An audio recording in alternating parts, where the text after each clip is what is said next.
All righty. Good morning, guys, or I should say, good afternoon, depending on where you are and when you're going to be watching this.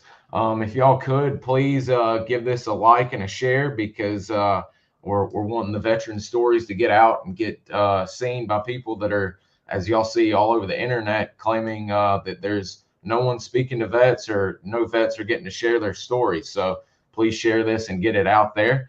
I'm very excited because we are joined today for our part two uh, with Mr. Gary Harrington. As you remember from part one, which is listed in the show notes, he is a USMC infantry turned recon officer that dropped, I should say retired, dropped out of the Marine Corps, became a enlisted SF medic, found his way from being in the groups to becoming a Delta Force operator, if you will, being with Delta Force for a while. He spoke about that, and we actually kind of ended right there as he was ending Delta and getting into the 5th group and some very interesting programs that I've actually never heard about, and then inevitably finding his way to the CIA, which is mind-blowing. What a resume. So today we're going to pick up with his post-Delta career. That doesn't mean, if those of y'all that didn't watch the first one, if y'all have got Delta questions, by all means, get them in and we'll answer them. But we're going to be picking up story-wise post-Delta, him getting back with the 5th group and all the crazy stuff that entails from there. So, Mr. Gary, again, thank you for joining us, and we'll let you pick up from where we left off. Hey, thanks, Bud, and thank you for introducing me to your audience. And again, I'm here to. I'm a guy with stories, and I'm happy to answer people's questions and talk. But it was just a job, and I have a little bit different experience than maybe some people sitting at home. But we could be the same people, right? So let's just get at it, and we'll see where we go. Roger that. Roger that. I believe from looking back just a minute ago, trying to verify where we exactly left off, we had kind of spoken a little bit about the Pablo Escobar mission and the crazy stuff that entailed and the surveillance work that that Delta put into to getting that terrible guy taken care of. Guys, again, if questions pop up that y'all maybe didn't get them in and we'll go to them. But what exactly, as we know, you kind of had a bad experience with your commanding officer, so to speak, in Delta, and kind of found your way out of Delta. Where exactly was your next duty station, or where did you find yourself next? Well, Bud, that was so kind of you to phrase it as I found my way out of Delta. I was told by General Boykin that you better find somewhere else to work, and so because you're getting tossed out of here, and I'm not sure how you're in shock. You don't know what to do. Everything I based I'm not sure how much we talked about this last episode, but everything I based my self-worth on was Delta. I finally made it. I'm somebody. I've proven myself. I can hold my head up, and this is who I am and what I am. And suddenly, I hope we get a chance at the end of the episode to talk about that. To me, it's a God thing, right? That what I built by my desire and effort and willpower came crumbling down. And what do you do after? Yeah, so I was in shock, but I had to go find a new job. And I think we talked about the difficulty of walking into a place saying, I want a job, and then them being so excited. Oh, you're a Delta guy. We really love to have somebody from Delta here. And this was before it got way as big as it is now, right? So it was still pretty small. 3 squadrons back then, or three operator squadrons and 1 support squad. Anyway, and then to realize, oh, you've been kicked out of Delta. So suddenly you know, what's wrong with you and why should we take you? And so the first job I found was actually at the Special Warfare Training Center. And it was in an office that wrote the manuals and kind of oversee different projects. And I think the first thing they had me do was work on the first, I'm going to forget everything the acronym stands for, but it's called Sephardic Manual. So that's like what regular special forces goes through to train them on building clearing, close quarters combat, those techniques to do that, you know, select assaults on on installations using those specialized techniques. So yeah, just coming out of Delta, I had all that stuff down really well. So I helped put together that manual. And then about the time, so I spent, you know, what, 9 months or so doing that. And then they had an opening. I was asked to move to Norfolk area in Virginia because I had all these, I was a scuba qualified medic and dive medical technician. And they had an opening for a job where you served on a Navy team at a Navy base working for the Naval Safety Center. And you traveled around the world doing safety inspections on all U.S. military dive capable, you know, commands, right? So that was a variety of whether it's a SEAL unit, a Special Forces unit, a Marine Corps unit,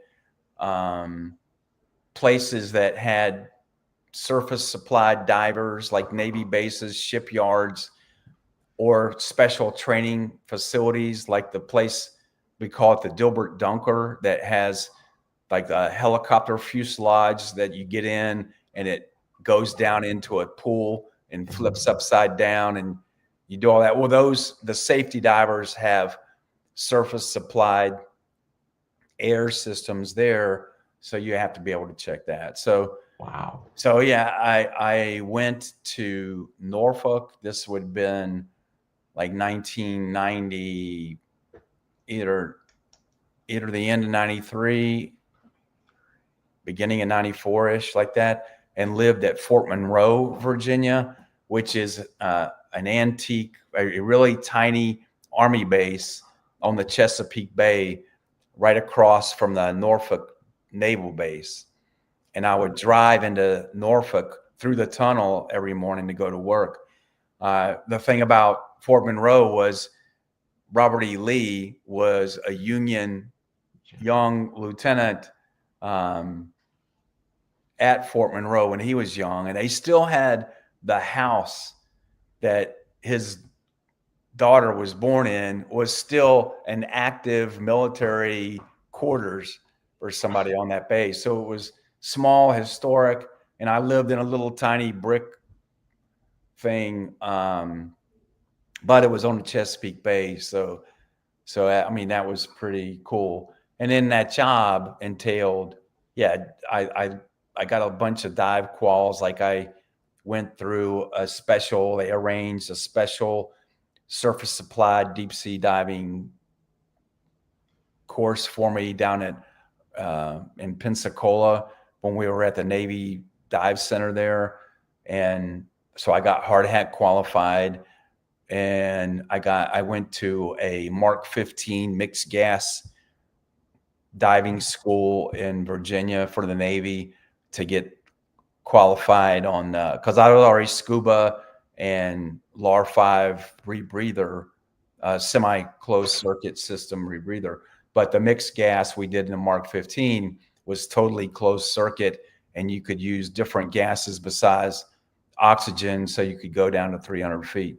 And so all of these courses that you're taking right here, these are all naval courses while you're Navy stuff, so that I could be familiar enough with the equipment and the procedures that I could, with some fit in with a team. I was the only Army guy, and there were no SEALs, but I could fit in with the Navy people and go to any Navy command or ship. We did ships around the world, and be able to walk in and take apart equipment, inspect it, look at their procedures, and this, help evaluate those commands on their safety. So yeah, I mean, it was an interesting job, and involved a lot of travel, but good chance to get around. Were there any bad issues on the groups you inspected, or was everybody pretty much up to par? Well, the Navy system was high on documentation. So you used to catch commands doing what it's called gun decking. And that's where, our equipment's all screwed up, but we'll, kind of falsify the schedules and showing, the records showing we did all this maintenance and stuff. And that's why you're supposed to be able to pull equipment and open it up, say, well, this doesn't look like it's had that kind of maintenance. And, wow. And so you do that, but then if they're really sophisticated, they learn the trick that if equipment was signed out, then can't get to it. I can't get to it. So you make sure when the inspectors come in, everything's out. It's all signed out, right? So yeah, I mean, nothing glaring. I think the SEALs were glad to have somebody that wasn't a hard hat diver, because there's a little animosity and competition between SEALs and hard hat divers. And the SEALs used to feel that, the hard hat divers had it out to bust their chops when they came, and didn't understand them. So, they were happy that somebody understood them. We used to call that, like, for SEALs or special forces, it's primarily an insertion technique that you have scuba for, whatever type it is. And so that's shallow depths and a long horizontal swim. So that we used to call that horizontal diving, whereas the deep sea divers, they're vertical divers. So just a different kind of personalities and different techniques. But yeah, it was interesting. And were any of these difficult, hard schools? I mean, I know all schools have a degree of difficulty, but was it on the difficulty scale of your SF dive school? I mean, like the hard hat thing, I never went to an actual 300-foot depth, but they put you, like in Panama City, there's this giant, essentially imagine a pool that's like a pressure pot. And so they can clamp the lid on it, and they can pump air into that space on top of you. So you're in the water in this deep, like, I don't know if it's 35, whatever feet deep, 60 feet deep. And then they pump pressure so that it simulates you're at 300 feet. So then when you do with a hard hat rig, when you do the emergency procedures, it's different. But the thing that is common through that is, look, it all involves something happens, water starts coming into your mask or whatever.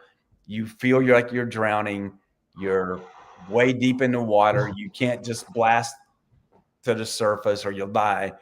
And you have to think through and, turn whatever valves, do whatever procedures you need to do to rectify the problem to live. So that part is the same that any scuba school trains to, right? It's just overcoming malfunctions, your natural instincts for self-preservation to think through and solve the problem. Wow, I mean, I've had some buddies that took dive class in college and actually got scuba and dive qualified, and I never took that class, but with history it was going to be hard to get into. But it's still, when I hear you guys talk about either stuff like this, we've never spoken to a hard hat diver or anyone qualified, but just even the SF combat dive, I mean, it sounds like it's heavy duty, like Halo or jumping out of an airplane. I mean, well, I mean, it's different people. You know, you're used to an SF or SEALs, really fit guys that, and let's be honest, some of the hard hat divers were, you know, chunky. But big you know, man. I'll say this, like, I guess I don't want to mention names, but there was one guy who was a hard drinking, hard living deep sea diver. And, you know, it's one thing we all wolf crap about the kind of things we'll face. But when you're deep underwater and it's totally black and you're sunk in mud up to your thighs and you're working on stuff and you're getting bumped by catfish big enough to swallow you, you know, that takes a special kind of person that's different, right? But yet, you know, they're different than what we were around and what I had been around in the Marine Corps and in Special Forces. But yet, you know, those I learned to respect them, that, you know, they're tough in a different way. So The hard hat just instantly makes me think of like the old school deep sea Navy divers, you know, like you see in the Cuba Gooding Jr. movie with Robert De Niro, just rough, old, forearms tatted up Navy divers, you know. yeah. So I knew a couple of those, and then I mean, there's other things like we can't go into detail about that, but there's, I assume, I hope they still have it, but there was you know, a Navy classified dive unit that did really, really cool stuff that, you know, it was just as classified as Delta or any tier unit. And they were hard hat divers willing to go deeper than any other diver and do, you know, amazing things. So I recently found out, and maybe because Jack or Sean Naylor or one of those guys that are doing such amazing work now on the Spec Ops guys, you know, and you don't have to confirm or deny. I'll just say that there was an office or a group down in Panama City, you know, right down here, that were running operations, or at least their fake entity or base front was down there that they had headquarters at. And I always thought that was cool, because there is, once you drive through Panama City or Pensacola, you really see all the dive capability training stuff that they've got going on. And it's like, well, that makes sense now that you think about it. Well, this unit, let's just say these divers were people that were capable of,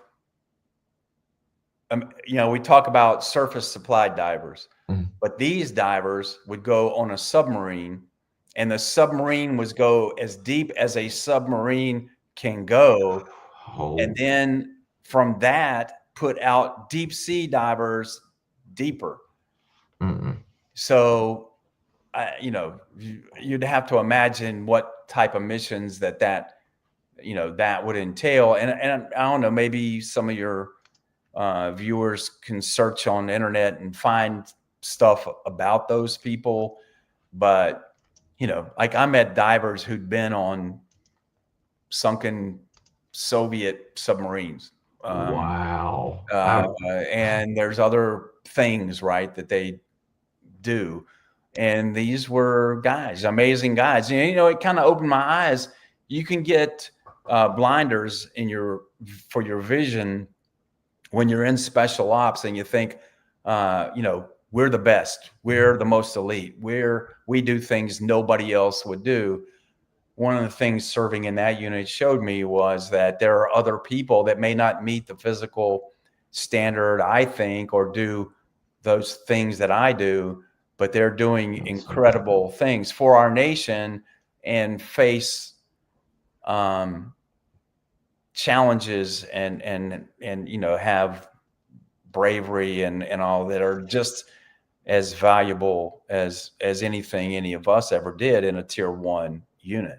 And much like y'all in Tier 1 units, they probably don't get the recognition unless little stories, pop up that, like I was mentioning, very. Yeah, and all those divers, they all suffered greatly from physical issues. I can't imagine at those depths doing something like that. I mean, yeah. So anyway, I had that job, traveled around. Unfortunately, somebody in the Army thought I had a great job traveling around the world, and so, and they were buddies with the guy that runs assignments for Special Forces. And here I am, a guy who's recently been kicked out of Delta Force.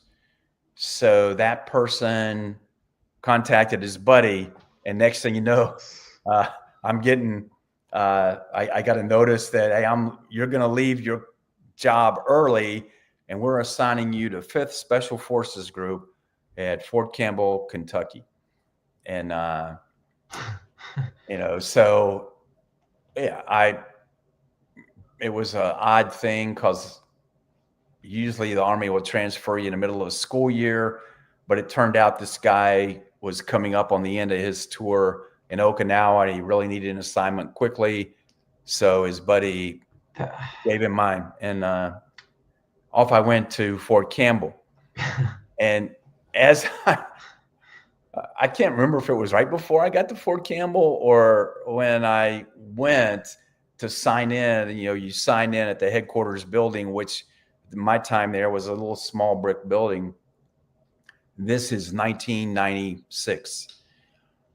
I found out that the group commander happened to be my former squadron commander at Delta, whose last words to me were, I'm going to ruin you out of here, and I'm going to do it in a way that's going to get you kicked out of the Army. And no matter what you say or do, you're going to end up kicked out of the Army.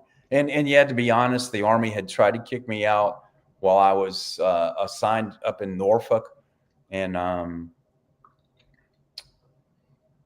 kind of through an administrative thing. And I fought it and got a Navy 2-star admiral to write a letter. And so I stayed in.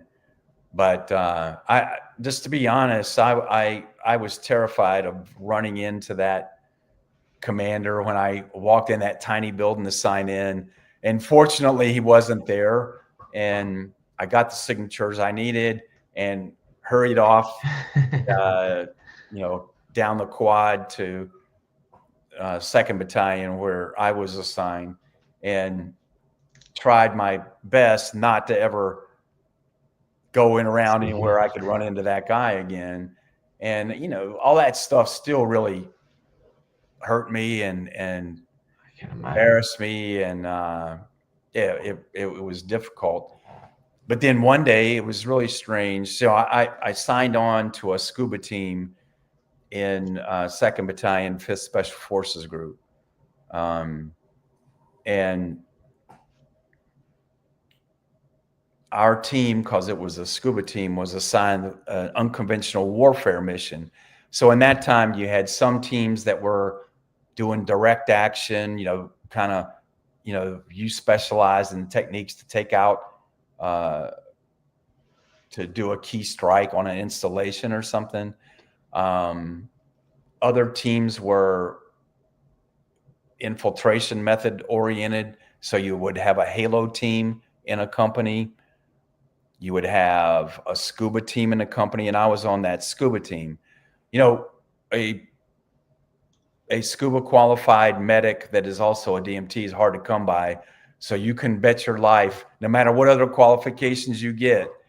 Like, I'd been a Delta soldier, so I was way more qualified than anybody on a DA team or in what became known as the SIFs and all that stuff. But the Sergeant Major, like, I'm never going to have a DMT qualified medic walk in, so you're always saying scuba team, right? So yeah, I was down on my scuba team, and it was several months later, I got an email from the group commander directly to me, which is very strange, skipping the chain of command. And it said, please make an appointment with my secretary to come up and talk to me. Whoa. And I would, to be honest, I was petrified. I thought, he's missed his chance. He said he's going to get me kicked out of the Army. And so now he's going to tell me his new thing to get me kicked out of the Army. And this is, it's just horrible. And I had so much anxiety to go up there. And I went up there, and, he welcomed me and had me sit down. And I'm like, okay, it's not starting bad. And we didn't mention anything that had happened in the past.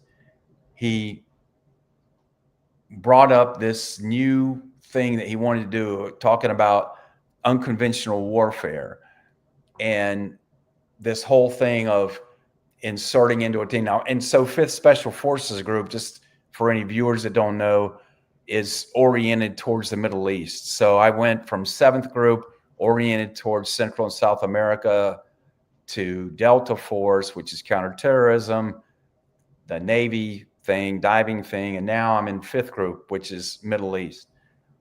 And, he was telling me that to distinguish regular Green Berets, Special Forces from Delta, right, that it's that whole by, with, and through, where your whole deal is to work with a local host nation military or work with indigenous people against the military.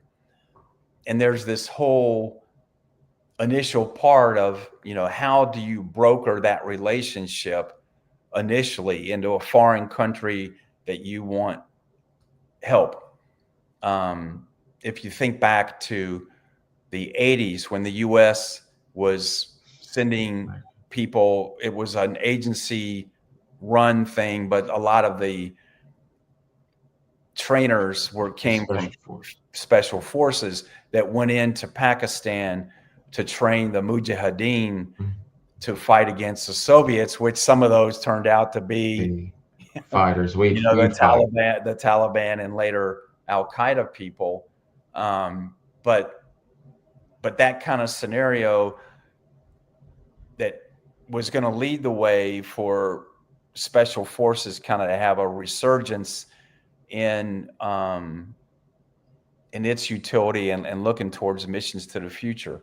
What y'all would be doing here soon enough, as a matter of fact, in Afghanistan. Yeah. And he said, because I was on a UW team, and nobody wanted to be on a UW team. Look, everybody wanted to be on a DA team, because they all want to be pretend Delta and go in and shoot them up. And, that's what everybody wanted to do. And everybody thought I was really suited to that. But, the way I was raised is, I'm on a UW team. So my job is to jump into that wholeheartedly and do what I can to be the best I can at that. So he said that. So then I started meeting people and, talking about the new way forward. It was a lot of theory at the time and what we wanted to do. I started getting involved more and more. I eventually went to Advanced Special Operations Technique School, which is a 12-week school.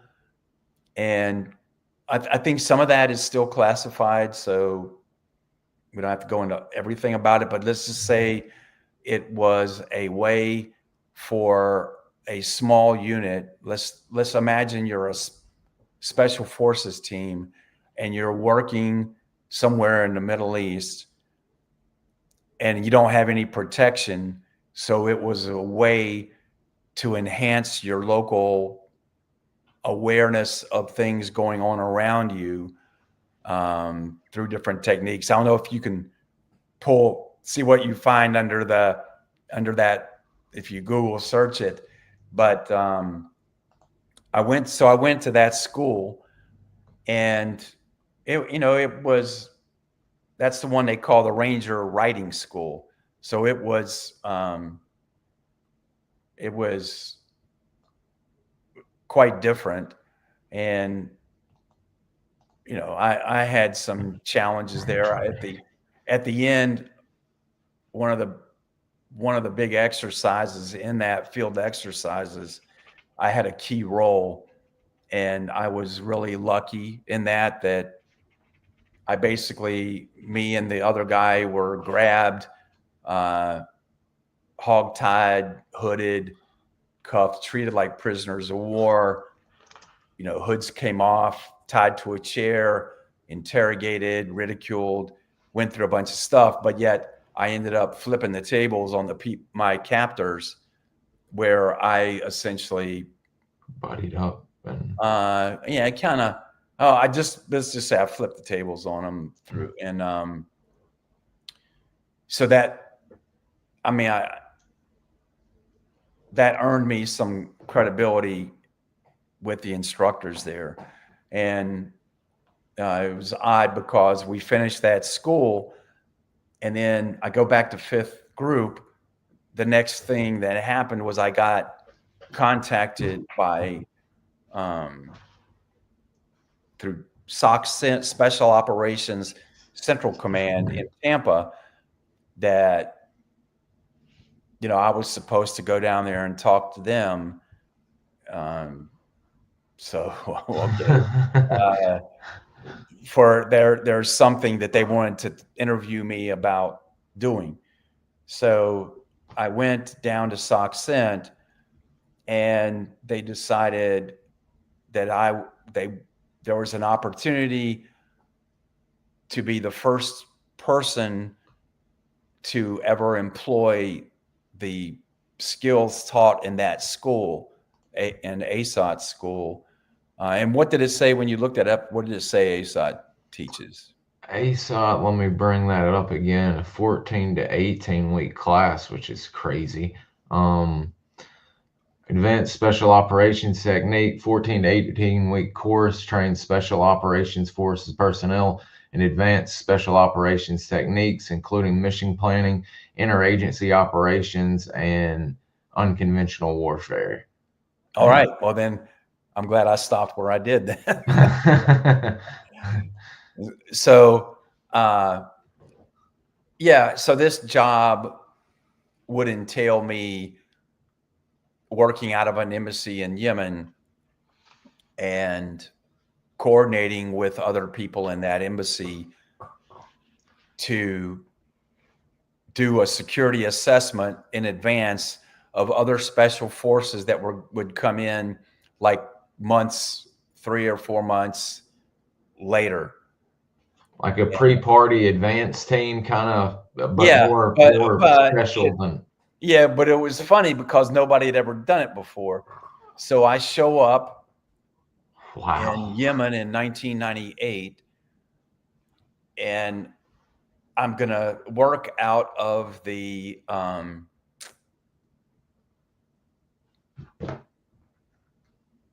what do you call it? What's the office for the military guys? Now, why am I forgetting it now? Defense Attaché's office. And at the time in Yemen, it was small. It was supposed to be a 3-man office, but at the time there were only 2. So they were short. It was a major and a colonel, Air Force colonel. And they were missing the non-commissioned officer. So they were happy to grab me and throw me in that slot. And, but when after I'd been there a few days, then I bring out these orders I have and paperwork. It says, while he is here, Gary is going to do this.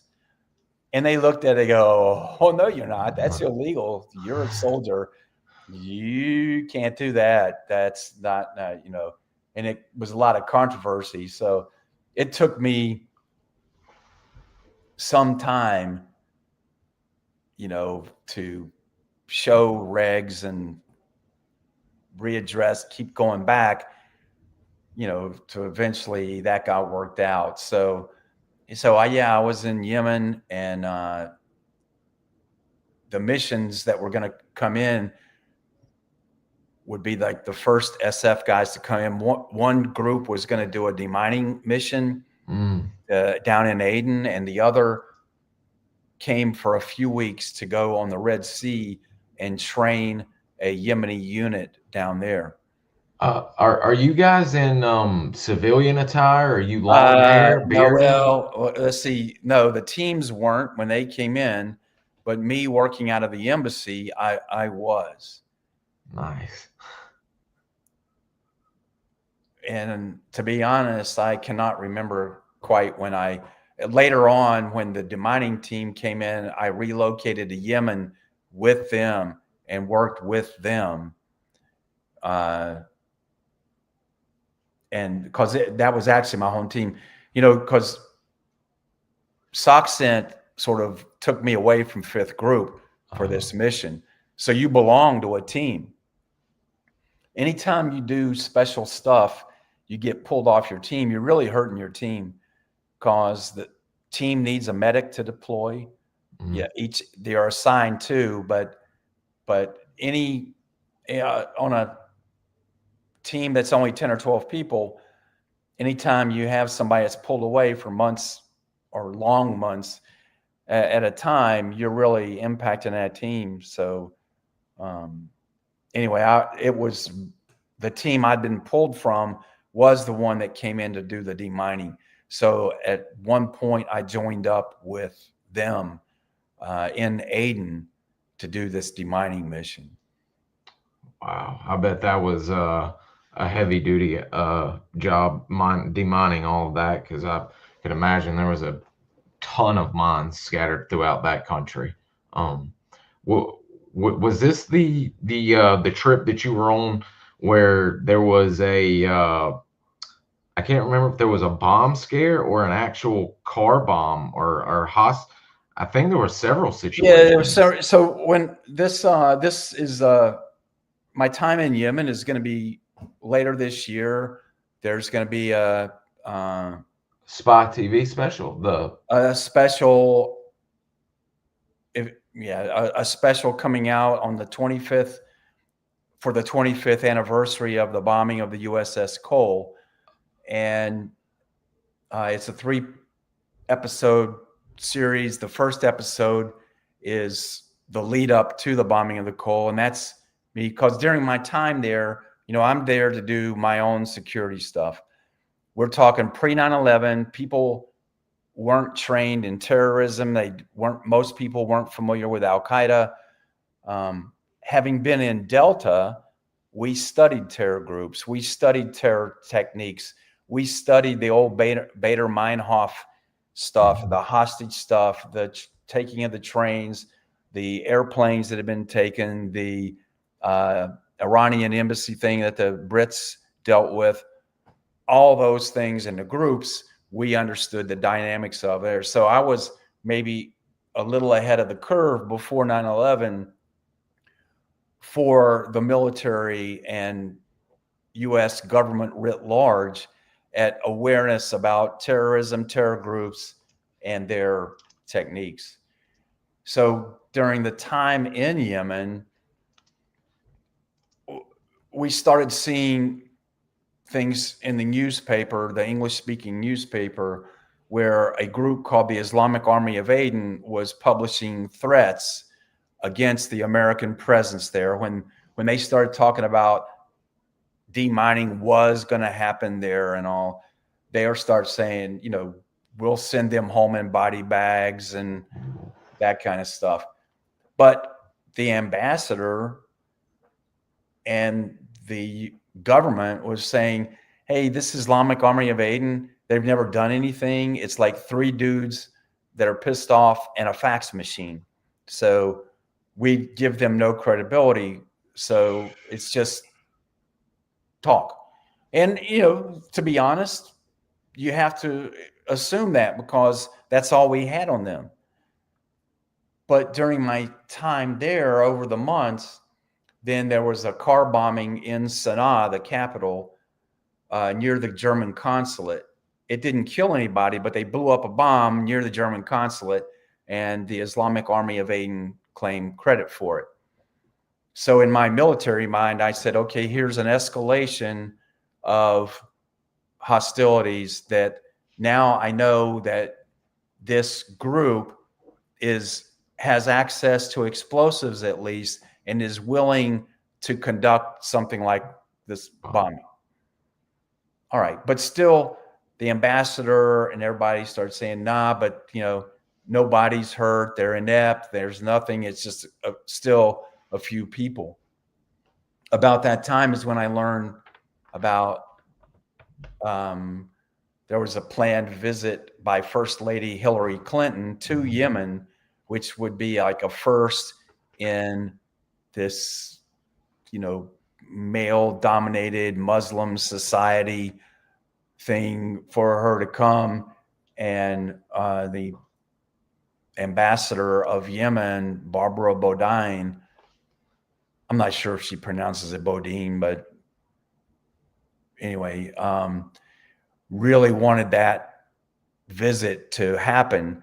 And they did not want anybody saying things are getting dicey here in Yemen, because what the official policy was, everything is hunky-dory here and there's no threat to anybody here. So, but I felt I was more experienced in these matters than other people, but nobody backed me up. Nobody in the embassy, no people in charge of any section, defense attaché, everybody just parroted what the ambassador said. And yeah, I didn't feel it was that way. There's actually, I hate to disrupt your train of thought, dealing with the ambassador, and you're kind of getting into it here. One was Miss Barbara welcoming to you guys and special forces and all of that, or was she kind of like other ambassadors and really wanted to do it herself, so to speak? Well, look, in this case, the demining program was a feather in their cap, and I felt that they needed us, but she was hardcore. I mean, she kicked people out of country. She had no problem getting in anybody's face. Look, she was a pro. She was smart. And she didn't take any guff. And so she got her way. And but so anyways, it came time for the team to come in for demining, and they got in country. And of course we have all our equipment, including rifles and pistols.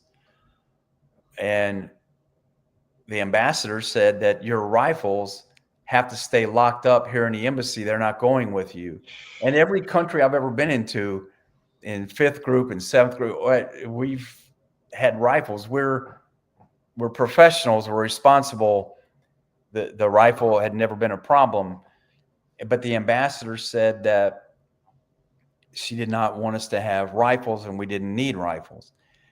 And it became somewhat contentious, to the point that, we contacted a general at the general in command of SOC Cent, and there was discussion of, should we abandon this mission if they will not let us have our rifles with us, at least in Aden with us, locked in a chest, so we could get to them if we were under attack. And she said no. She said, I do not, those will stay locked in the embassy in Sana'a, which is, it can't help you if in an emergency. And that was the message she wanted to send about how peaceful it was there. And we at one point I said I told the team commander that came in, the officer, screw it, man, let's just leave, because in the end they need us more than we need them. So let's just call their bluffs and say we're going home. And but that's not the decision that was made. If you understand, that deployment was that team's focus for that whole year, and all the prep that had gone into that and training that had gone into that. That would be a really bad thing to bail on that mission just for the principle of not having your weapons. And we're special forces, so you learn to overcome and adapt. And so we figured a different way. I instituted as my whole focus there was the security of people there. So I tried to institute a bunch of measures to, keep everybody safe. But while we were in Aden, the first place we stayed was a hotel that we took over. And while we were there at an Army checkpoint, their road checkpoint, they stopped a vehicle that had 6 people in it that were armed with AKs and had some RPGs and some grenades. And with them, they had a diagram of the hotel that we were in. Oh, God. The Yemen government captured them, and they became known as the Aden Six. Still, the ambassador, we petitioned her after that, okay, you've seen this, give us our rifles. Let us have our rifles. No, you're not getting your rifles. It's safe. We had to move out of that hotel. Or the embassy, somebody rented a compound on the outskirts of Aden that had at least a wall, like a 6-foot wall around it. And we could secure that place better with ourselves, our pistols, a better controlled entrance and exit that we could seal off. And the ambassador still insisted Yemen is perfectly safe. I'm not going to change anything. You can't have your rifle. And I don't remember clearly if it was at that point or after another turn of events that the ambassador actually came to see us in Aden and told all the deminers there together that, no, you will not rifles because I don't trust you.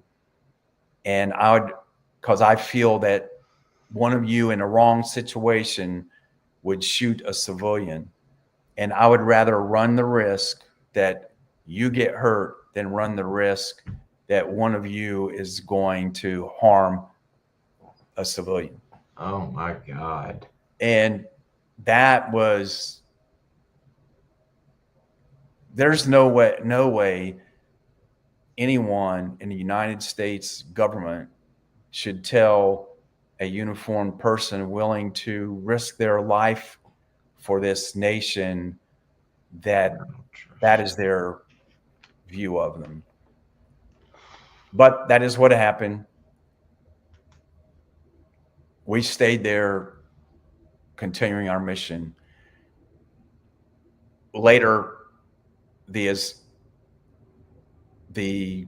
Yemeni forces tried to do a back up one more time. The Islamic Army of Aden wound up taking British citizens as hostage there in Aden. And they took them hostage to use them to get the government to release the Aden Six.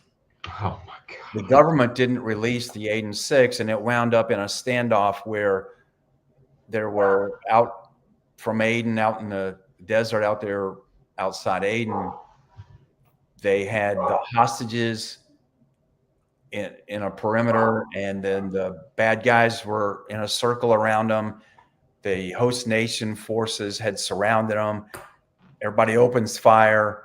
A couple of innocent people were, hostages were killed. Don't know if that was from government forces fire or the Islamic Army of Aden.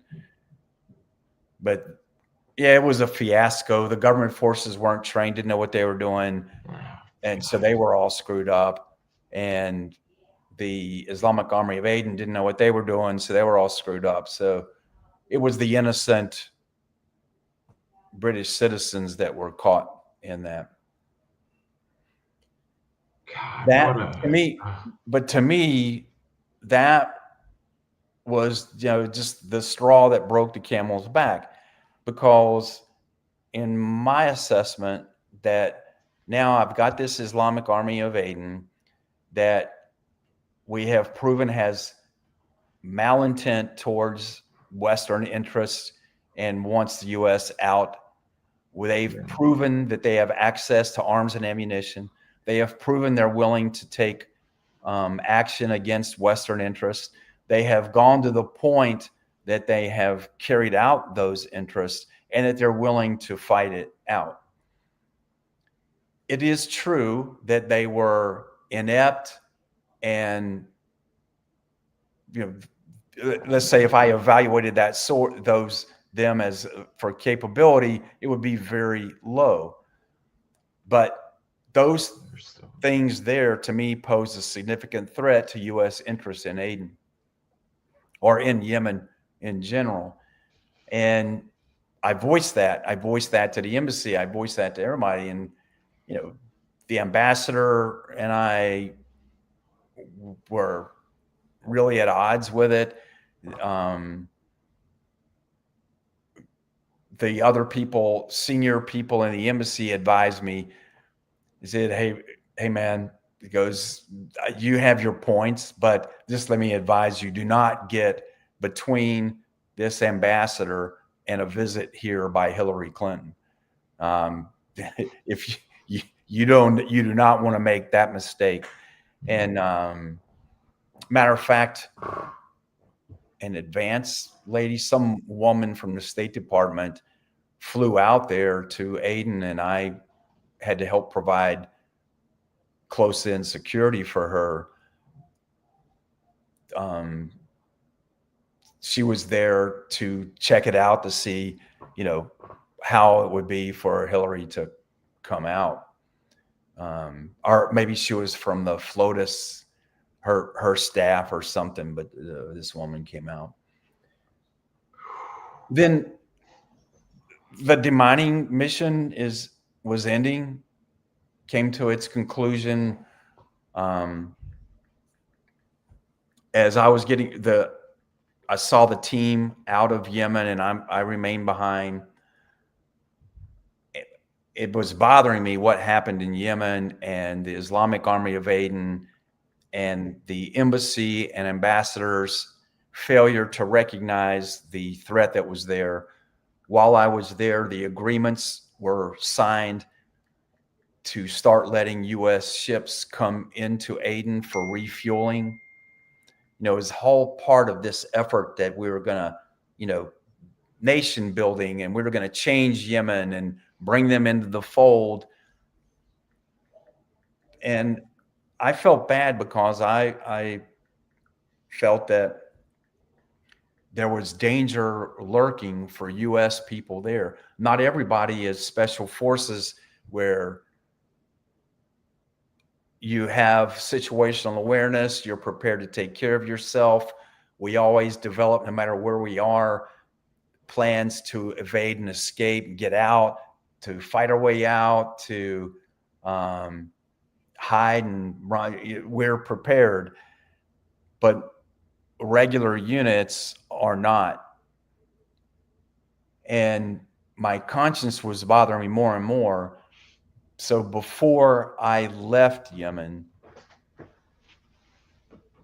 I thought I found a way around the embassy rules about contacting someone outside and sharing my concerns. because the embassy had prevented me from doing that through embassy channels.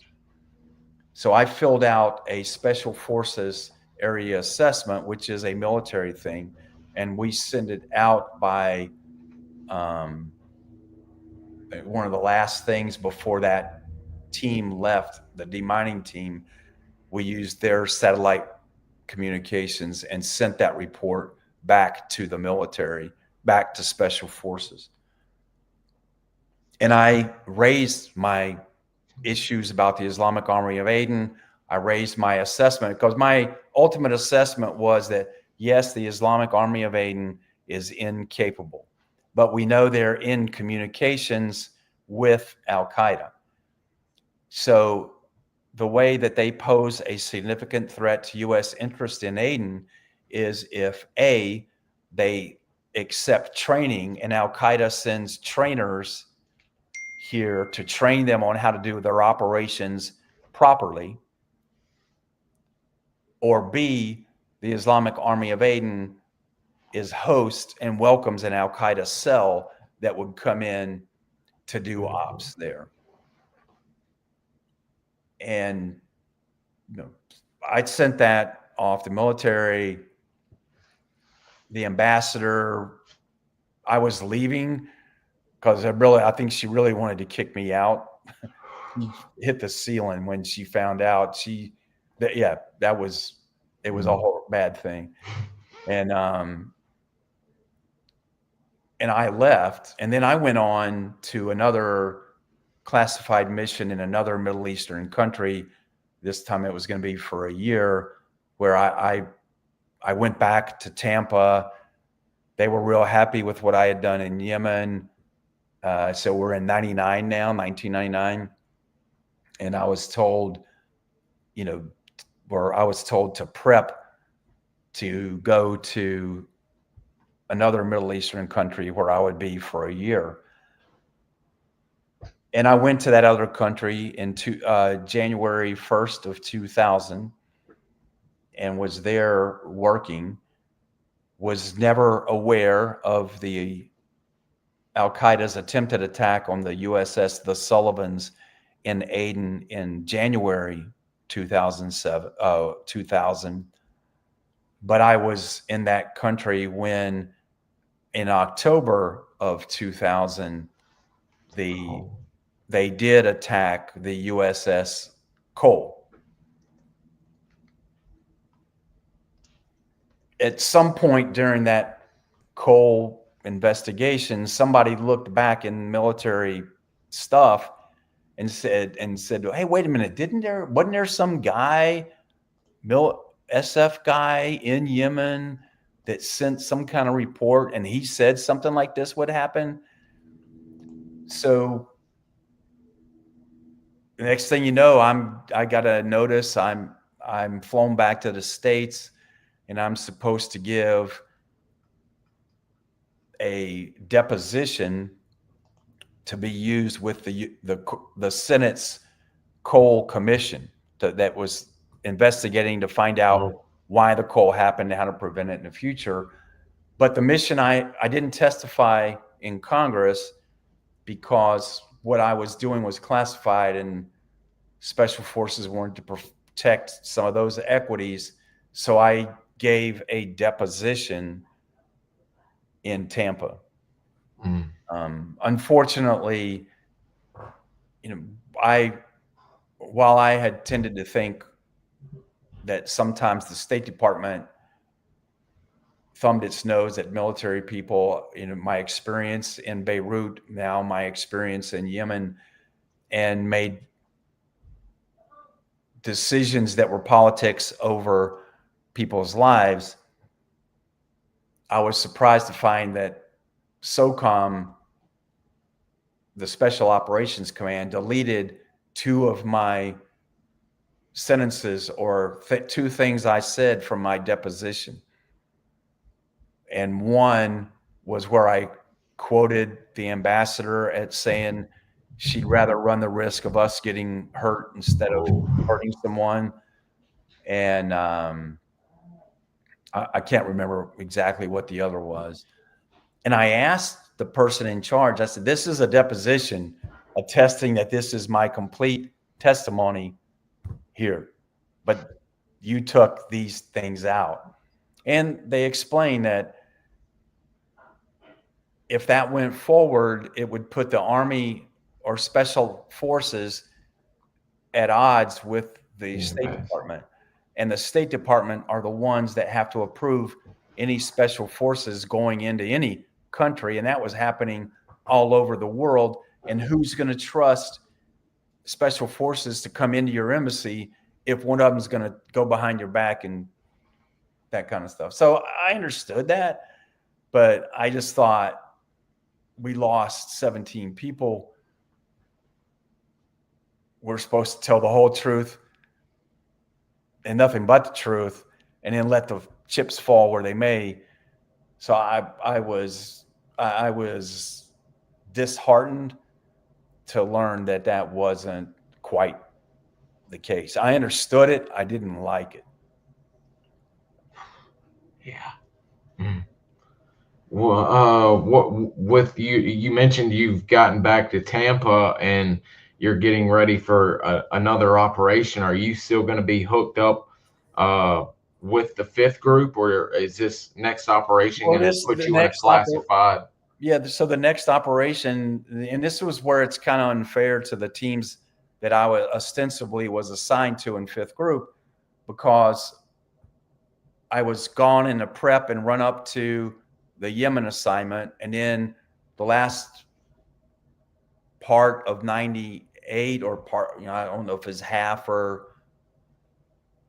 a quarter or third or whatever of 98 and on into 99, part of halfway through 99, I'm gone. I'm in Yemen.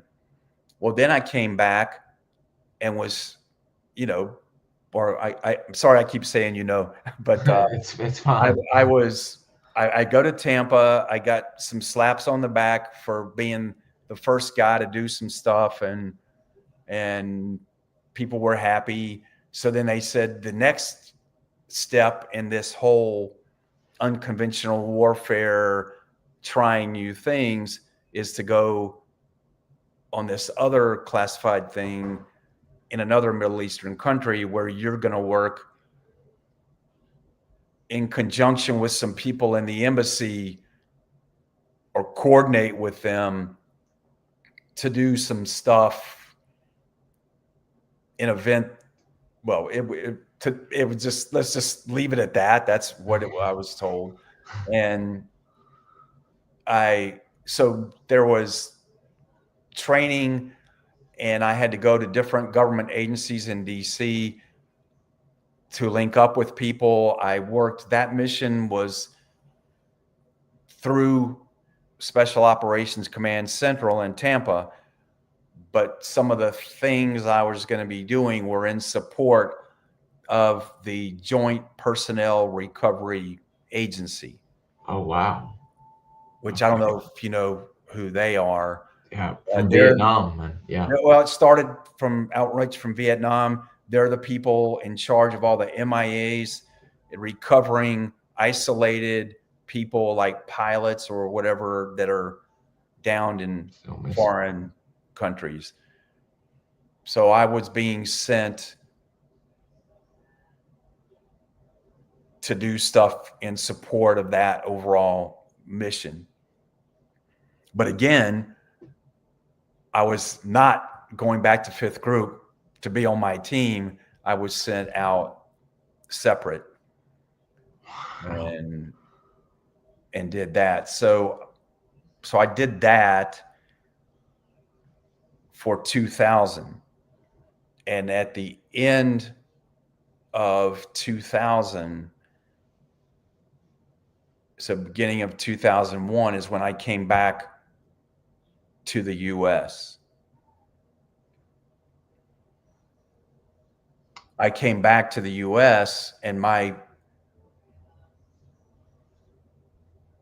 this is before 9/11, so all the beards and stuff you see everybody sporting now, which is de rigueur for any manly man in special ops. You have to have the beard and the tats and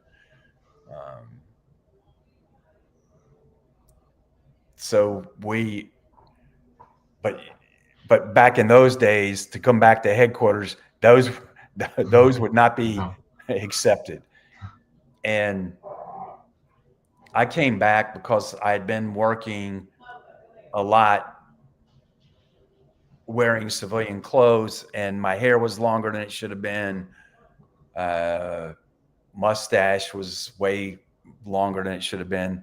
And I planned on getting cleaned up back into a regular uniform to re-process back into group, to be the soldier I was supposed to be.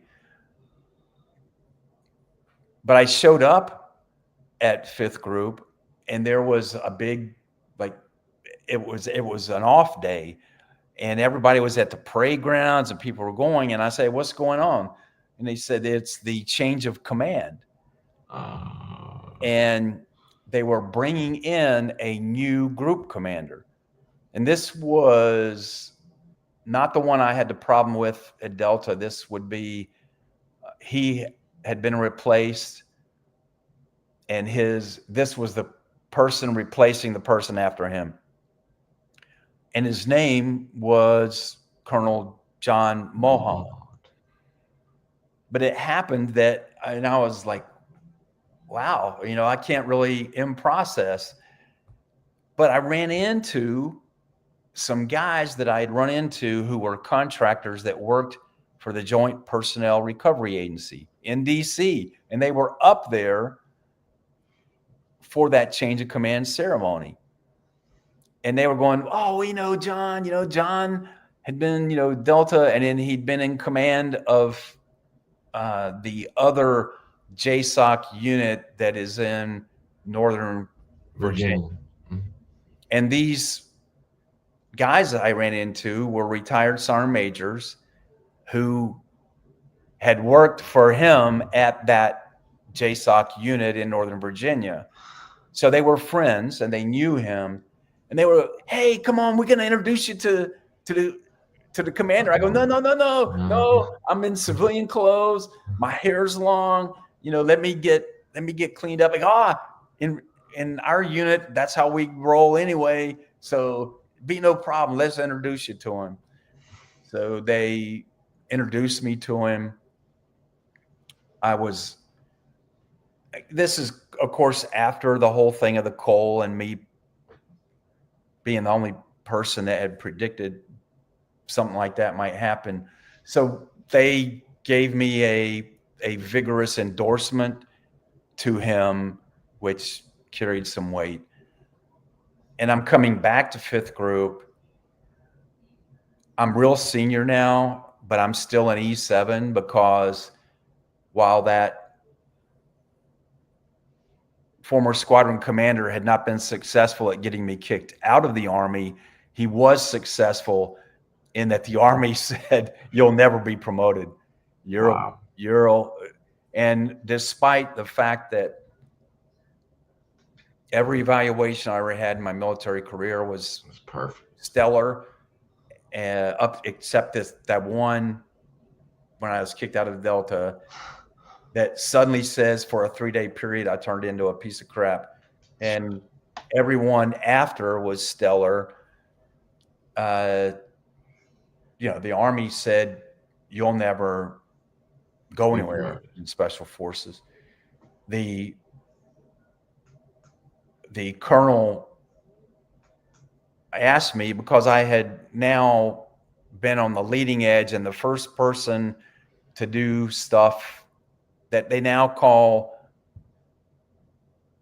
the ACE, or I don't know what that stands for, or the OCE it was for a while, Operational Control Element. So turns out I was the first person to do all these things that later grew and became bigger. So he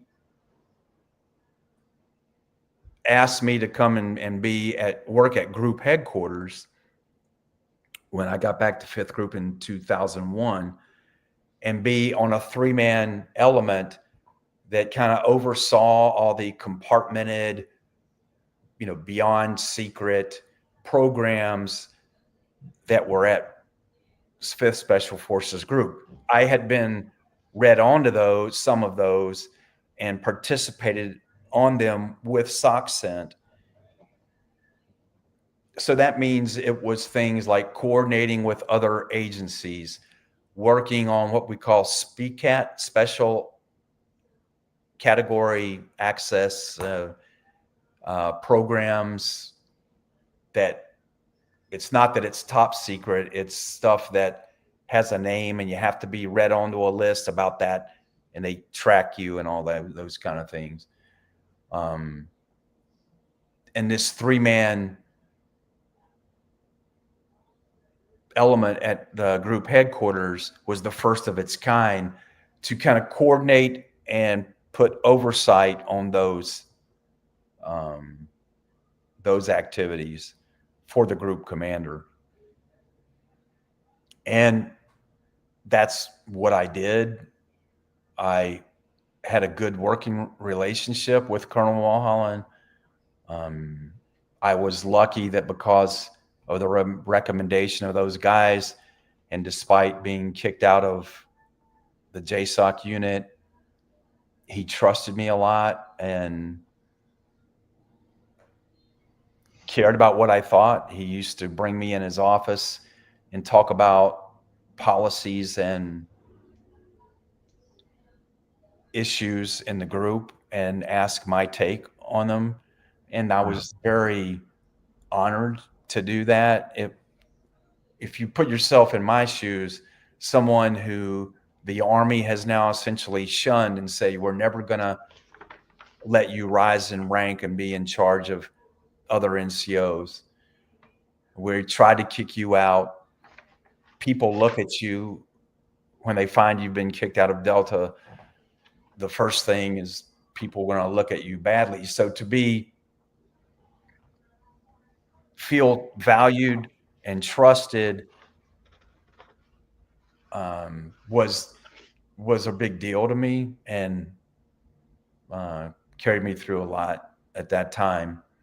And I'd gone through a divorce. A wife had left and taken my kids about the time I started doing all these classified things. So at the time, chasing after all these things and having that someone trust me and believe in me was a really big deal in my life and my self-worth and all that kind of stuff. So that's what I was doing in 2001. And does anybody have any questions? Before I hit the 2001 stuff? I think everybody's glued in right now. I think we'll probably, unless some pop up like normal, we'll probably hit some towards the end, but it looks like everybody's glued in right now, listening much like I am. All right. Well, so we come to September 2001. I lived on a farm outside Fort Campbell, Kentucky. That morning of September 11th, I was supposed to drive an hour and 15 minutes away to the Nashville airport and fly to Tampa to meet with the guys that handle classified stuff there at Special Operations Command Central, and coordinate a training exercise that was going to happen in a Middle Eastern country. And it was going to have some of 5th Group guys and Delta. But it was a classified mission, so that fell under the thing where that little 3-man cell I worked on covered, and the areas that I had responsibility for included that. So I'm on my way to the airport on the morning of 9/11. and in my car, I hear that I'm listening to a country music station, and I heard this report. They break in and say that some sort of plane, they don't know if it was a small plane or a big plane, has flown into the North Tower of the World Trade Center, and all kind of questions going on, and people, and I think, well, that's odd. You start thinking your way through things, and I'm working my way through, well, how could that accident happen? Because if something happens to the pilot, there's a co-pilot. If something happens to the pilot and co-pilot, if it's a big plane, because now I'm hearing they're thinking it was a big plane, that then there's even a flight engineer, a third person sitting there, and on takeoff and landing. So that sounds odd. And I looked, and I had about 15 minutes to spare for needing to get to the airport. So I decided to pull into this little cafe. It was between Fort Campbell and the highway that goes down to Nashville. And I pulled in there and walked in and asked him to turn on this little tiny 13-inch black and white TV that was sitting on the counter, or it was plugged in, but to turn it on. And turned it on and was just watching for a few minutes, and was watching when the other plane flew into the South Tower. Well, as soon as that happened, I didn't have to watch anymore, because now it confirmed to me it was terror, which I'd been thinking, is this terror? And again, the nation wasn't tuned to terror attacks, but having been in Delta and some of the other stuff I was exposed to in the military, we were more aware of it than other people. Mm-hmm. And then they announced, about that time, they announced that all airports and air was shut down. You couldn't go anywhere anyway. So I turned, instead of going the way to go to Nashville, I turned right and went to my office at 5th Special Forces Group, and walked right into the melee, right? It was immediately, those of us at group headquarters were trying to figure out what was going on, and the group commander and his battalion commanders figuring out what initial steps that they would do to be ready. Because at this time, nobody's been tasked with anything yet, but we know it's going to be terrorism. We know it's coming from the Middle East. We know the countries where Al-Qaeda is based and trains. So we know that that Fifth Group's going to have somebody's going to want us. So let's start the ball rolling and getting ready. And it was that kind of time. And a few days later, when they allowed planes to fly again, I did fly to Tampa with Chris Miller, major at the time, who at the end of the last Trump administration became the SecDef. He and I flew down to represent 5th Group at Tampa for the initial planning of the invasion of Afghanistan, to try to make sure 5th Group had a mission to do, and that the mission was proper for special forces to do there. So Chris Miller was the officer. He had been stationed in Virginia and that JSOC unit. So he knew his way around, and he knew people. And I had worked for SOCCENT on those other missions, and they were the ones, because this would involve the agency in the initial phases. So that was the office. The same guys I worked with out of Tampa were the guys helping put the key parts of this together. So we did that. And then I came back, and a few days after that, was on the first plane leaving the U.S. or the first from 5th Group. 4 of us went to help establish the base in Uzbekistan that the group would then later come in on to launch out of to go into Afghanistan. Wow. Well, that I mean, what's that like? Feeling like being that initial group getting over to Uzbekistan and knowing you're at the tip of the spear, so to speak, at this point in time. Well, in one way, it wasn't good because for several years I've been doing these classified things. So you're not on your team. And let's understand that a special forces team is your basic unit that's going to do the fighting, if there's going to be any fighting. And now I'm kind of on the planning, coordinating part. And yes, the group commander trusted me enough that he wanted me to be the first to ensure the equities and needs of the group were addressed there in Uzbekistan. There was a lieutenant colonel that sort of forced his way on that outranked me. I was an E7, right? A failed E7. And he really wanted to get over there, and he cajoled the commander into letting him. And so we went. And then after we were there, the group started falling in on us.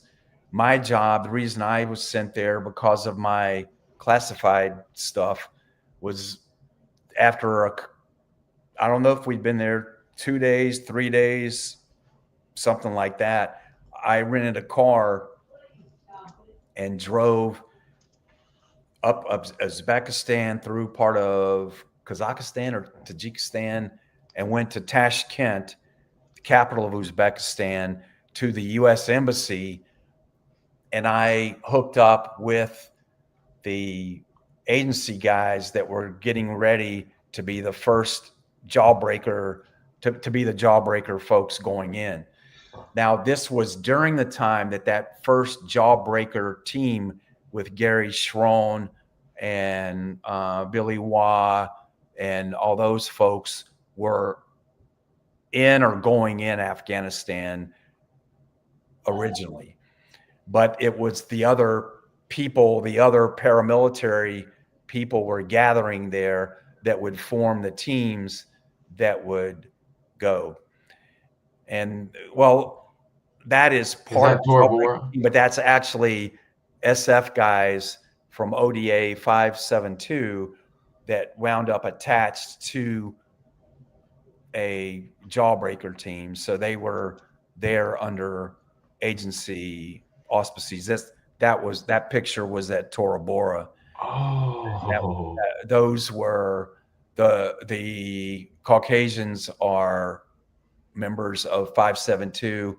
I'm the one taking that picture, and the other are the Afghans that were with us up in the top of the mountains there. that is an amazing photograph. Sorry, I jumped ahead a bit there. Yeah, but I hooked up with the agency and started talking to them about what they need and talked about getting them down and hosting them in down at the camp that was building up at this old abandoned Russian air base in southern Uzbekistan, because we would be using military to insert the agency teams, and the military would provide resupply, emergency medical evacuation, calling in, calling in air power to drop bombs. So my job was to kind of get all that started and set up things where we could have a joint operating center, and the other guys from my cell, that 3-man thing at 5th Special Forces Group, everybody else started coming over and filling in, and that just started growing into this big giant group of people there.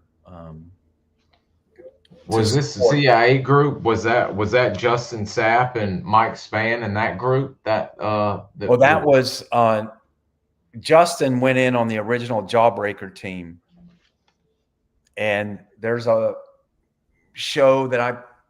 documentary I took part in called First In, the CIA versus Bin Laden, that has some of the key people that were on that original team.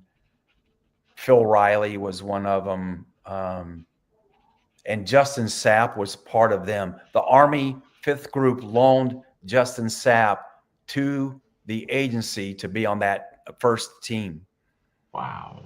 So they're the ones that went in and made the agreements with the Northern Alliance to work with the CIA and later the military. And then you had the other Jawbreaker teams that spun out of that, which were, started with Team Alpha, which Mike Spann was on, and some other guys I knew. And then you had Bravo, Charlie, all went up through however many it wound up with. I went, I was on Juliet. I don't know what they called. Then I was on Kilo. Then I split off, and I don't know what the agency called it. I called it Zebra after an old World War II movie, Operation Zebra or something like that. I think, was it Zebra or Zulu? Anyway. And then I went to another agency team called Kilo later. I don't know how far out that went before they stopped. But and the Army was supplementing this. The agency didn't have enough people, particularly they were short on communicators, good communicators, and medics. So they were pulling them. Rumsfeld, we got really pissed off because all his special ops military teams were being rendered incapable because their medics and commo, which you got to have to go into combat, are loaned out to the agency. And so he was like, well, the agency is trying to claim that they're the first and they have to do this and go in and do that, but they can't even do the mission without depleting us. So it was a little bit contentious there for a while, but so those were the initial days in 2001. We're talking October, late September, October, and leading into November of 2001. Is it not shortly around what's going on with you working with the CIA guys about getting infills and resupplies going on that Colonel Mulholland asked you to end up going in on Bagram and yeah. So to be honest, I got frustrated because I thought I was missing out on combat, that all these special forces teams were in their tents together waiting for the call to go in, like the movie 13 Strong, where the CIA team goes in and opens the doors, and then later a special forces team goes in on top of them, and they're the ones carrying the fight. So I had been trained to be on those initial teams through some of the training at ASOT and my experience. And I was really unhappy because I saw all these other people that were going to get their shot. And my job was to be in the rear coordinating for everybody else. The CIA in their museum, they have a picture of Team Alpha there in front of the helicopter. I took that picture. I supported everybody and helped everybody. And I felt I was Getting the more short end of the qualified stick. than most, and as qualified as anybody. And I was gonna, and here I am in my 40s, and I'm gonna miss out. And I got jaded, unhappy, and I started wanting to go home, like send me in or send me home. You know, that sort of became my attitude, and maybe that's not the best for as a soldier should be, right? Whatever the mission, but You want it in. that's how. And then Colonel Mulholland asked me to go. He picked a few people to go with him to go into Afghanistan with him. And by that time, we had several teams in. I think 595 were the ones with Alpha. You had Triple Nickel, ODA 555, that went in and had taken Bagram Airfield. And then Colonel Mulholland and I went in with him on a C-130, and we were the first aircraft to land on Bagram Airfield. And, wow. Jeez. That was different because it was surrounded by minefields. It was an interesting time, to say the least. And I know we're probably running late on time. Shoot, we haven't even got to agency yet, but I was there supporting him, kind of providing his personal security when he would go out somewhere to meet up with warlords and agency people to try to figure out what they're going to do with SF guys. And then we started hearing about Tora Bora, and that Al-Qaeda and bin Laden had sort of fallen back and relocated and were up in Tora Bora. And all this speculation about this was going to be the final big shootout, and it was our chance to get bin Laden and the people that did 9/11, but that it was going to be a real bloody campaign because of the terrain and the protection and the caves, and you couldn't get support up there. So it was going to be, everybody expected it to be pretty tough. And that was falling to the agency to run that and the initial contact. And the agency got worried that they didn't have enough people and firepower to handle what was ahead. So they wanted an SF team to be with them under their control. Mm-hmm. And that's where that whole Army agency thing came in. After Mike Spann had been killed, and we already had, I think, the incident in Helmand province where we friendly fire, which there's no such thing as friendly fire, but we lost some 5th Group guys to a bomb called in on their position. So Colonel Mulholland didn't just want to give the agency control of an ODA of a special forces team. And there were some other reasons, right? He just was reluctant about the experience level, some other stuff on what was expected to be a very harrowing, dangerous, but uncertain environment. Nobody knew.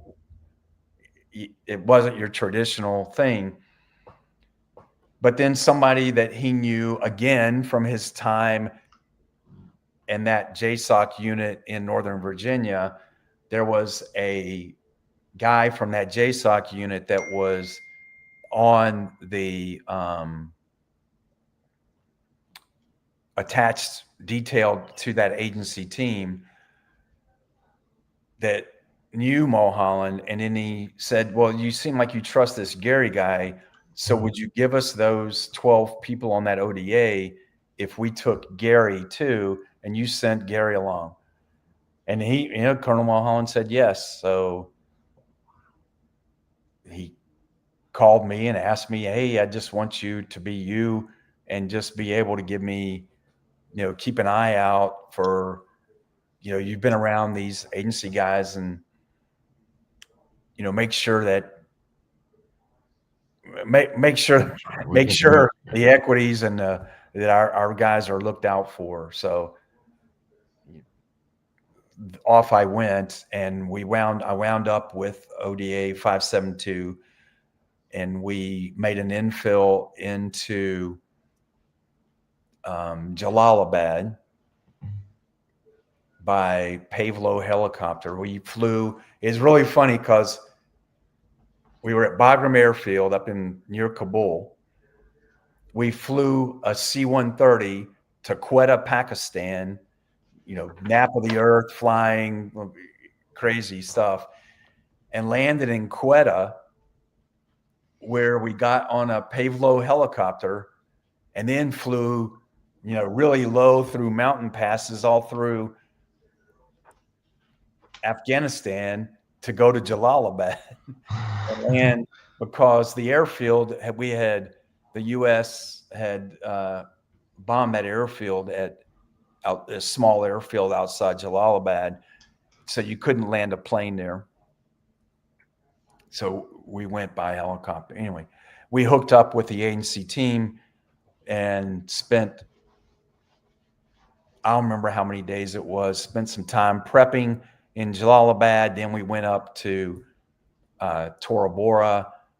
My job in Tora Bora was on an observation post. That photo you showed were the other Americans and a small group of Afghans. We were one of two observation posts that were on the peaks of the mountains on the Tora Bora. We were the farthest in, and the other OP was further back, but they had a view up the valley that consisted of Tora Bora, because you had this valley, and then on either side, and that was us trying to climb up. Just to say, that was one of the hardest things I've ever done in my life, try to climb that mountain.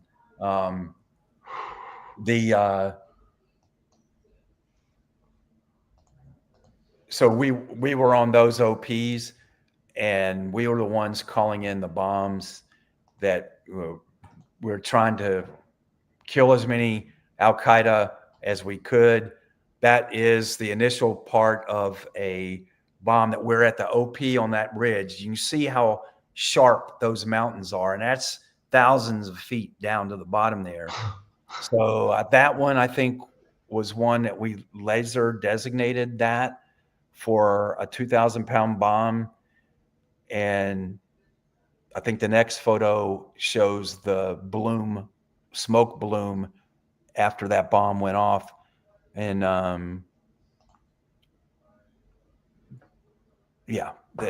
so it was tough. And these locals that were with us, we didn't know them. We didn't know how many of them were bad guys. There's no training.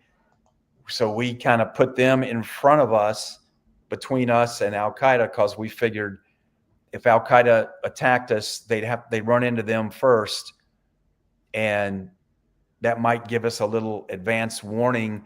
And the other thing was, we didn't want them mixed with us, because you don't know them, and they may be people that will turn on you and not Al-Qaeda. They may have been paid money or had sympathies with them. And I mean, it was tough because you couldn't even sleep. There wasn't even a level ground to sleep in. You can see that ground.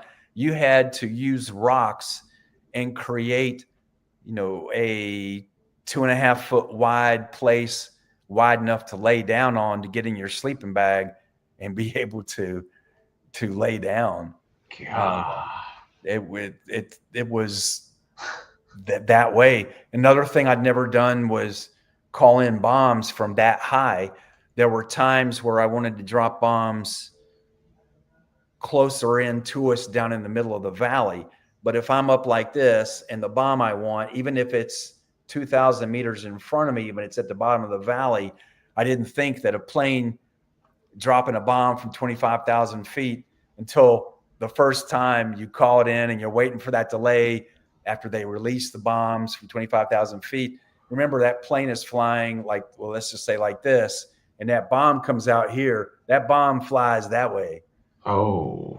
So now if we turn that away and I'm on the side of a mountain, I'm up here and I've called in that bomb, that I remember my surprise when right beside us, you see these bombs go past because it's going, 2,000 or meters ahead of you or 1,000 meters, but its path goes right beside you. So there's not that much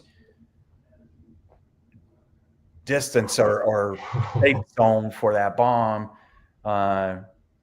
So it makes you pay a lot of attention to how you're calling in that bomb, and not a lot of room for error there. Nah, and I remember the first time it was so, when you're in a place where there's no ambient light, it was so dark at night, the sky, the stars are so clear. But the first time I called in a bomb closer in at night, a 2,000-pound bomb at night, so your pupils are extremely dilated and you're watching, and that bomb went off, 1,500 meters away, something like that. And that sudden flash when it went off and the big orange thing, it was so painful. It drove me to my knees, because your pupils were just dilated and suddenly there's this giant flash of light. You know, those were things that we'd never, despite the training I had in calling in bombs and stuff, never quite like that. So it was interesting. The locals, I'm sorry, somebody just rung my doorbell. If y'all can hear the dogs going crazy. I have to imagine also that while y'all are using the laser designator and getting precise airstrikes in on locations, I gotta imagine these guys, the indige that y'all have hooked up with, have got to think y'all are wizards or something, being able to call in airstrikes out of nowhere, and they're just falling out of the sky on the Taliban. That we weren't dealing with them much. We had an interpreter. The young guy that was in that photo, there's a real young guy, Harry, spoke English, so we kept him with us during the daytime, and he would sleep with the Afghans at night. And but yeah, everything was a wonder to them. And we used laser designator, but sometimes you would just give a grid coordinate and do it by grid coordinates and all. And if we had more time, I could go into more detail about some of the harrowing experiences calling in those bombs. But I was gonna say, do you want to and only if you're open to it, I don't want to keep making you come back for shows. We love you and hope you will. Do you want to, I mean, we're about to hit the 2-hour mark now. Did you want to put a pin in Tora Bora and pick up for part 3 and end, where we can have plenty of time to answer questions from all of this? And we do, because this is about, we're kind of going through a little bit, and I think we could get more out of it, but if we did that, it'd be 2.5 hours or so. Yeah, I'm fine, because I think the goal is to let people in the audience interact and ask their questions, and I think everybody's listened to some old man tell his stories for long enough. Time to hear what somebody else wants to say. No, I think it's going to take people time to digest, and that's what I'm saying. we can do part 3, and I can put it out that we're going to finish up your story and then do the entire last portion of the show, do Q&As to where everybody can be ready, because they're much like me. If I didn't have 3 pages of notes, my jaw would still be dropped, and I'd just be sitting here listening, not asking questions. So I imagine they're a bit like me and just like, holy crap, what more can this guy do? Well, if we want to finish up Tora Bora, let me finish that by saying, while I was in Tora Bora, Delta showed up and joined. It happened to be the group from the squadron that I used to be in. But by this time, personnel had changed over, so I only knew about 3 of the people that were still on there. But I was happy because I said, haha, I beat you guys in here.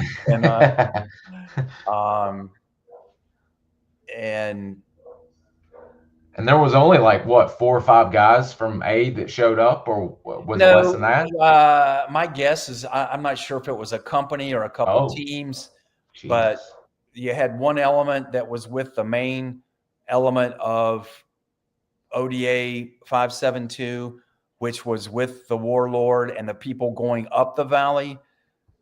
Then you had another element that came in. By this time in Tora Bora, we lost bin Laden. He quit coming on the radio. Things were winding down, and Delta came in because they were going to go in pursuit after to try to catch up with them or see what happened with them. So on my observation post, we were replaced by Delta guys. Wow. And this was about December 8, 9, somewhere around that. I think bin Laden disappeared around December 6th.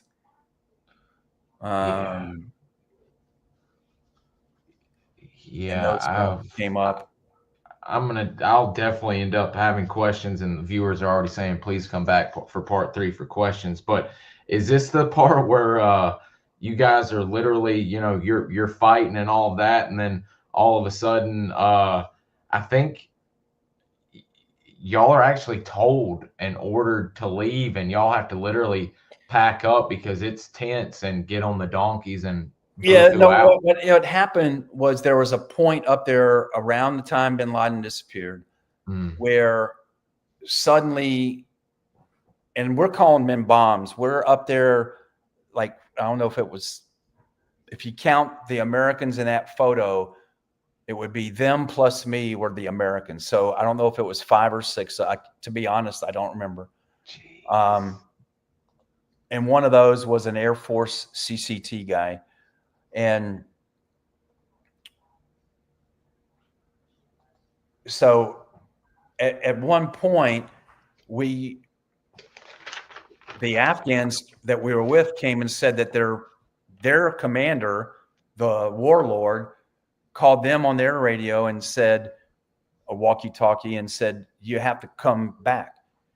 And it was like a halt was called to the firing because this warlord said he had some agreement for Al-Qaeda to surrender or something. And we thought it was bullshit that they were trying to help Al-Qaeda get away. So it's really interesting because in the book, The Hunt for bin Laden, the Delta guy that wrote that book, who has passed now, but he was wrong about that because he talks about that night and that these 2 Delta guys, one of them, a guy that had been on my team in Delta, had moved up the valley with the local Afghans, and then the Afghans abandoned them at night and left the 2 Delta guys up there, and that everybody had retreated when these 2 guys stayed. And that became the narrative that was accepted. Meanwhile, on our observation post, which was deeper in than the other people, we refused to leave. The Afghans said, no, you have to leave. The warlord is in charge over the Americans, and we have to go and you have to go with us. So we told them, no, we're not going. You can go. We're staying. And the poor interpreter was torn. He didn't know whether to stay with us or go. And we sent him. And the next day or sometime after that, they came back, or the interpreter came back at least. But we did not retreat and go down, which the Delta guy claimed in his book. And but the truth is, if somebody could find people on 572 on that OP and ask them, you would find, no, we stayed, us, the 5 or 6 Americans, we stayed up there alone, deep in that night. And there's a couple things happened there, but we didn't get hit. Nobody attacked us. And I mean, y'all staying even longer after the guys have basically threatened y'all to leave, and even with Delta packing up, there y'all are still staying up there working. That's a crazy sight. We were assigned to do that, right? Let's think about, this is right after 9/11. The American public expected us to come in there and hunt down and kill the people that perpetrated the attack on America. And that meant to me that we're willing to risk our lives and lose it if we need to do that job. And to be honest, I was a little bit upset because I had wanted earlier to take our observation post and move it further. I wanted to go in behind Al-Qaeda to cut off any exit. Now you would have to guess on which little valley they'd squirt in, but I wanted to be on the back side so we could try to either ambush and have a different, cut them off. And I was denied that. We were told no, because it was considered, it was too far out of any ability to help you. And anyway, that was the decision. So you salute and you carry on. Right? So, but that had to leave a sore taste in your mouth. I can only imagine the sour taste with that. But I'm not the one that had to write the letters home. My boss had already been writing letters home to families whose loved one was dead. And, so that person is in that position. You leave them to it. I feel way different than I do about an ambassador in Yemen making those kind of calls, or the ambassador in Beirut in 1982 telling me to take down the overhead cover. That's two different things, in at least in my opinion. Oh, absolutely. Now that you mention it like that, absolutely. That's vastly. Two of them have shouldn't have any authority over y'all as ambassadors. But as we saw in Vietnam, they basically run what little fiefdom they've been put in control of. And if you mess with it, they're going to bury you. Jesus. Yeah. Christ, well, and I think they should be in charge, but I think they should give more credence to what the expert says.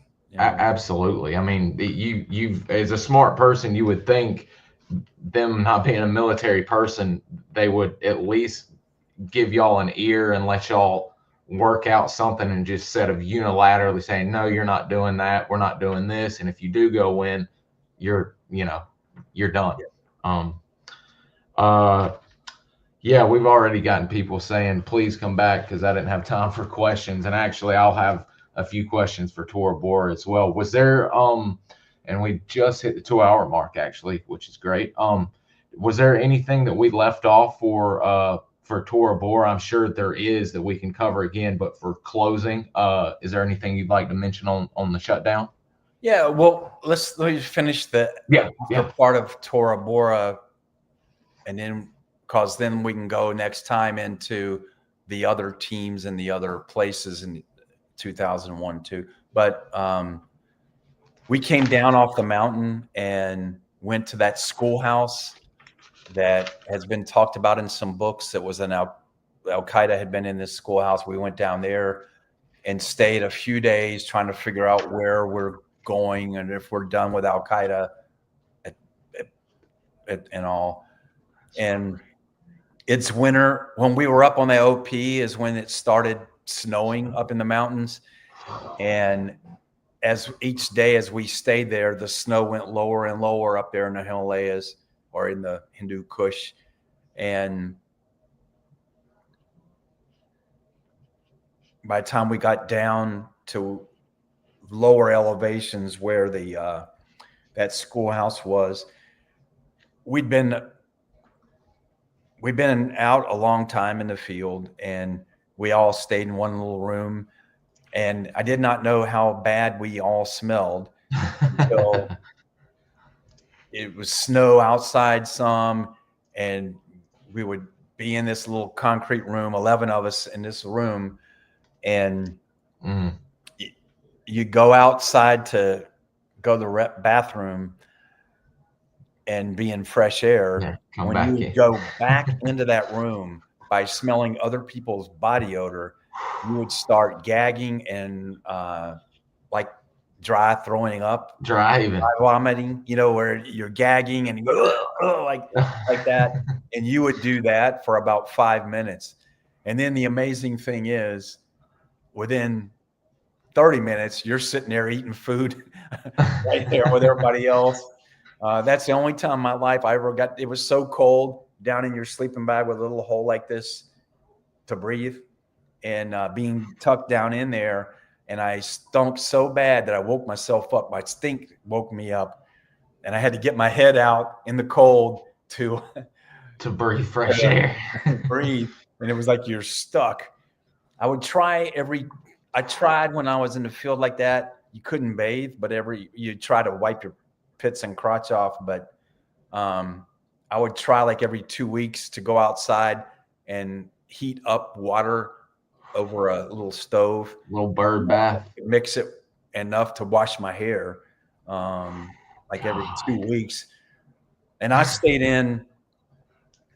Yeah, I went from team to team. I didn't come back out, so I stayed in a long time. I went into Afghanistan in November with Colonel Mulholland, and I wore a pair of jeans for a lot of that same jeans, and I ended up rotting. Those rotted and came apart after a couple months of a lot of sweating, a lot of moving, and constant wear. Didn't take them off.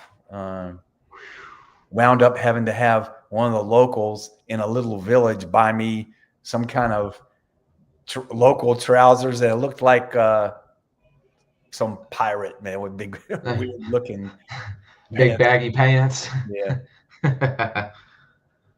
God, that's one thing we forget in all of this. The Vietnam guys in their heat, you guys on Tora Bora in the cold. My God, jeez. Yeah, well, and then there's a couple other places where it was just really cold too. But yeah, just living out in the field under austere conditions is its own fight thing. itself. And yeah, it's another fight, which we don't hear like most of the stuff in GWAT, right? It's people on a base, and you mount up and you go in, and you're not out in that very long. Hit it and come back. And yeah, and the infrastructure goes with you.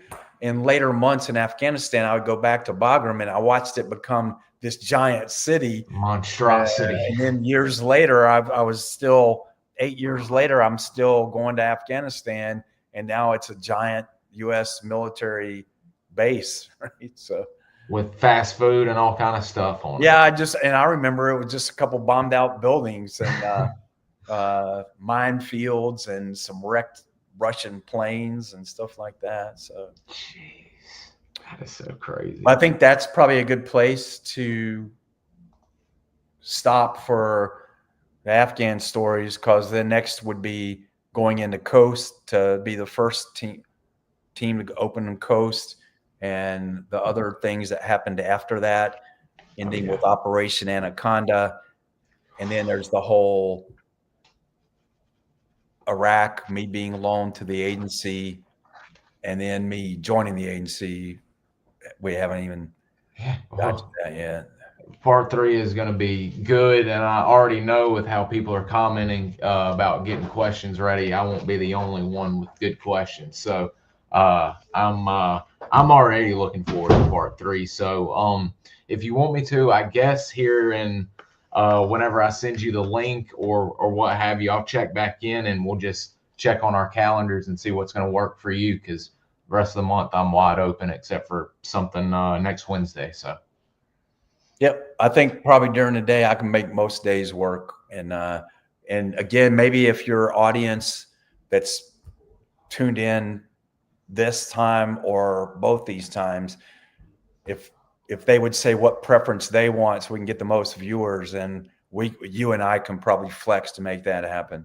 Excellent. I'll start putting some stuff out and getting feedback on X. That's a good way to judge and get people to input on what they want to hear about and all that. But yeah, everybody's already blowing up saying they can't wait for part 3. So yep, y'all guys, you guys just hang around, and here offline, me and Mr. Gary will get a date and a time set up, and I'll create the event, and we'll be ready. So Mr. Gary, thank you for joining us. Is there anything you'd like to say before we shut down?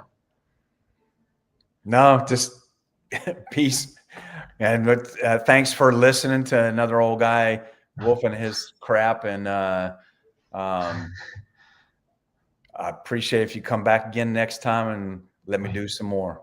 Oh, we can listen all day. All righty, guys, I'm going to shut it down. I hope you all have a good day. We'll see you.